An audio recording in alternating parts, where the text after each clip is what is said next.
ರಾಯರ ಕೃಪೆಗಾಗಿ ರಾಘವೇಂದ್ರ ಸ್ವಾಮಿಗಳಿಗೆ ಎಷ್ಟು ಬಾರಿ ಪ್ರದಕ್ಷಿಣೆಯನ್ನು ಹಾಕಬೇಕು, ಅದರ ಪ್ರಯೋಜನವೇನು ಎಂಬುದನ್ನು ಈ ವಿಡಿಯೋದಲ್ಲಿ ತಿಳಿಯೋಣ. ದೇವಸ್ಥಾನಗಳಿಗೆ ಹೋದಾಗಲೆಲ್ಲ ತಪ್ಪದೆ ಪ್ರದಕ್ಷಿಣೆಯನ್ನು ಹಾಕಿ ಬರುವ ಸಂಪ್ರದಾಯ ನಮ್ಮದು. ರಾಯರಿಗೆ ಅಂದರೆ ರಾಘವೇಂದ್ರ ಸ್ವಾಮಿಗಳಿಗೆ ಪ್ರದಕ್ಷಿಣೆಯನ್ನು ಹಾಕಲು ಅವರದ್ದೇ ಆದ ನಿಯಮಗಳಿವೆ.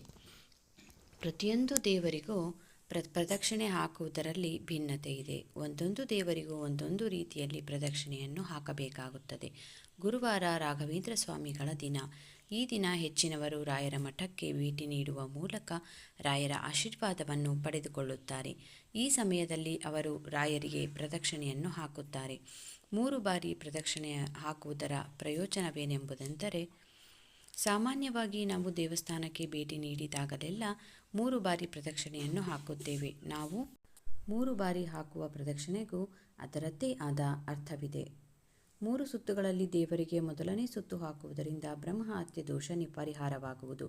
2ನೇ ಸುತ್ತು ನಮ್ಮ ಅಹಂಕಾರವನ್ನು ಹಾಗೂ ನಾವು ತಿಳಿದೋ ಅಥವಾ ತಿಳಿಯದೆಯೋ ಮಾಡಿದ ತಪ್ಪುಗಳನ್ನು ಪರಿಹಾರ ಮಾಡುವುದು. 3ನೇ ಸುತ್ತನ್ನು ನಾವು ನಮ್ಮ ಜೀವನದಲ್ಲಿ ನಮಗಾಗಿ ಮಾಡಬೇಕು. ರಾಯರ ಸನ್ನಿಧಾನದಲ್ಲಿ ಪ್ರದಕ್ಷಿಣೆ ಹಾಕುವುದು ಹೇಗೆ? ರಾಘವೇಂದ್ರ ಸ್ವಾಮಿ ಸನ್ನಿಧಾನದಲ್ಲಿ ಹಾಗೂ ರಾಯರ ಬೃಂದಾವನದಲ್ಲಿ ಧನಾತ್ಮಕ ಶಕ್ತಿಯ ಸಂಚಲನ ಹೆಚ್ಚಾಗಿರುತ್ತದೆ.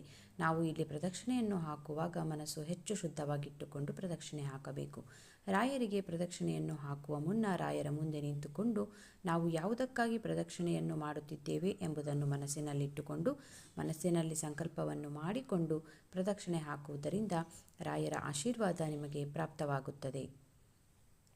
ರಾಯರ ಸನ್ನಿಧಾನದಲ್ಲಿರುವ ಧನಾತ್ಮಕ ಶಕ್ತಿ ನಿಮಗೆ ಅನುಗ್ರಹವನ್ನು ನೀಡುತ್ತದೆ.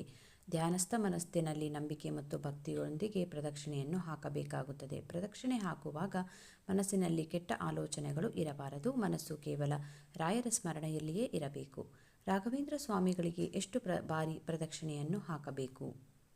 ಮನಸ್ಸಿನಲ್ಲಿ ಯಾವುದೇ ಒಂದು ಆಸೆ ಇಟ್ಟುಕೊಂಡು ಅದು ಈಡೇರಬೇಕೆಂದು ನೀವು ಪ್ರದಕ್ಷಿಣೆಯನ್ನು ಹಾಕುತ್ತಿದ್ದರೆ ಆಗ 5 ಬಾರಿ ಪ್ರದಕ್ಷಿಣೆಯನ್ನು ಹಾಕಬೇಕು. ಸಂತಾನ ಭಾಗ್ಯವನ್ನು ಪಡೆದುಕೊಳ್ಳಲು ಬಯಸುವವರು ರಾಯರಿಗೆ 9 ಬಾರಿ ಪ್ರದಕ್ಷಿಣೆಯನ್ನು ಅಂದರೆ 9 ಸುತ್ತು ಪ್ರದಕ್ಷಿಣೆಯನ್ನು ಹಾಕಬೇಕು. 21 ಬಾರಿ ಪ್ರದಕ್ಷಿಣೆಯನ್ನು ಹಾಕುವುದು ತುಂಬಾ ಪ್ರಯೋಜನಕಾರಿಯಾಗಿದೆ. ಈ ರೀತಿ ಪ್ರದಕ್ಷಿಣೆ ಹಾಕುವುದರಿಂದ ನಮ್ಮ ಮನಸ್ಸಿನ ಎಲ್ಲ ಕೋರಿಕೆಯನ್ನು ಸಂಪೂರ್ಣಗೊಳಿಸುವುದು. ಪ್ರದಕ್ಷಿಣೆಯ ವಿಧಗಳು: ಮೊದಲನೆಯದು, ರಾಯರ ಗರ್ಭಗುಡಿ ಅಂದರೆ ಬೃಂದಾವನಕ್ಕೆ ಬಂದು 1 ಬಾರಿ ಪ್ರದಕ್ಷಿಣೆಯನ್ನು ಹಾಕಬೇಕು. ಇದರರ್ಥ ನನ್ನೆಲ್ಲ ಸಮಸ್ಯೆಗಳನ್ನು ನೀನೇ ಪರಿಹಾರ ಮಾಡಬೇಕು ಎಂಬುದಾಗಿದೆ.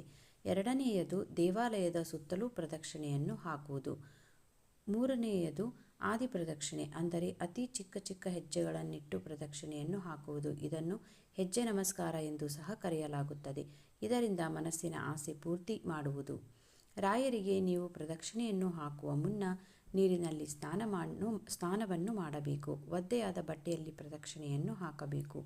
ಪ್ರದಕ್ಷಿಣೆಯನ್ನು ಹಾಕುವಾಗ ಶ್ರೀ ರಾಘವೇಂದ್ರಾಯ ನಮಃ ಎನ್ನುವ ಮಂತ್ರವನ್ನು ಪಠಿಸುತ್ತಾ ಪ್ರದಕ್ಷಿಣೆಯನ್ನು ಹಾಕಬೇಕು. ಮಾಹಿತಿ ಇಷ್ಟವಾದಲ್ಲಿ ಪ್ಲೀಸ್ ಲೈಕ್ ಮಾಡಿ, ಶೇರ್ ಮಾಡಿ, ಸಬ್ಸ್ಕ್ರೈಬ್ ಮಾಡಿ. ಕನ್ನಡಿಗರನ್ನು ಬೆಳೆಸಿ. ಧನ್ಯವಾದಗಳು.